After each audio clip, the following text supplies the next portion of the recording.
এই পশ্চিমবঙ্গে দাঁড়িয়ে কোনো রাজনৈতিক দল এভাবে কোথাও কখনো মসজিদও তৈরি করতে যায়নি।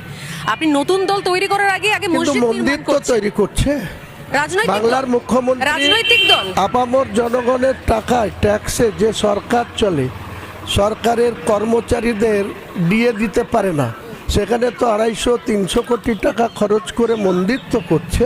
উনি তো পুরপুরা শরীফ সহ আরো অনেক জায়গায় উন্নয়ন করেছেন, উনি তো আপনাদের উন্নয়ন করেছেন, সংখ্যালঘুদের জন্য সে কি প্রচুর উন্নয়ন কিছু করে করেছে? দিয়েছেন। আগামী নির্বাচন আসতে দিন। হুমায়ুন কবির একাই আপনার কি রাগ 135টা মমতা বন্দ্যোপাধ্যায়ের প্রতি না অভিষেক ব্যানার্জির প্রতি? আমি তো আপনাকে যখন ফোন করতাম দেখতাম অভিষেক ব্যানার্জি আর আপনার একটা ছবি আছে, এই হাসছেন, ওটা ক্লোজ ফ্রেন্ড নাও, হাসছে হুমায়ুন কবির। ওটা ওদিনকে সরিয়ে মানে দিয়েছে। তলায় তলায় কি কিছু সেটিং?